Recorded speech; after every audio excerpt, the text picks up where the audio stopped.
Ian Veneracion, napakataas pala talent fee para sa 2-hour parade appearance sa isang probinsya. Ito ang trending na pinag-uusapan ngayon sa social media at ikinagulat pa ng netizens ang detalye ng pagsisiwalat ng isang entertainment writer dahil sa mga demands ng kampo ni Ian.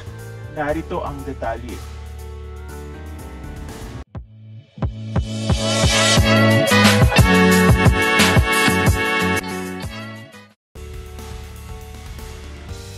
Trending ngayon si Ian Veneracion sa online community. Napakamahal pala ng talent fee ni Ian na ikinagulat ng marami. Ayon sa writer na si Ronald Carvalho, nirequest umano si Ian na magkaroon ng appearance sa Tarlac Festival.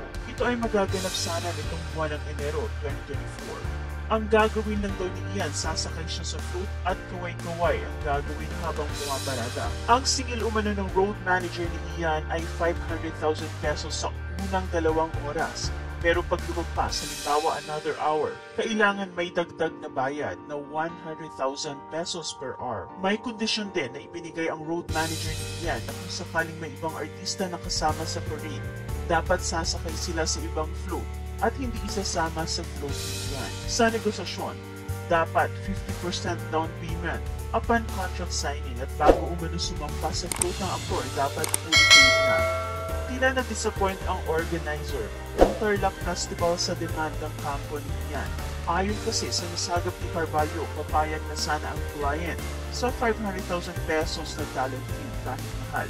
Kaso ang hindi nila nagustuhan ay ang sinasabing additional na 100,000 pesos per hour kung sakaling lumampas ang stay ni Ian sa nasabing parade. Kaya naman sa huli, hindi na natuloy pa ang negosasyon at nag-back out na ang client. Nagpabatid pa sana ng panghihinayang ang kampo ni Ian at sinabing okay na sa kanila ang 500,000 pesos at tatapusin ang parade kahit ilang oras pa. Pero nanindigan ng kliyente na hindi na itutuloy pa at sinabing kinokontak na ng kanilang team si Piolo Pascual bilang replacement ni Ian.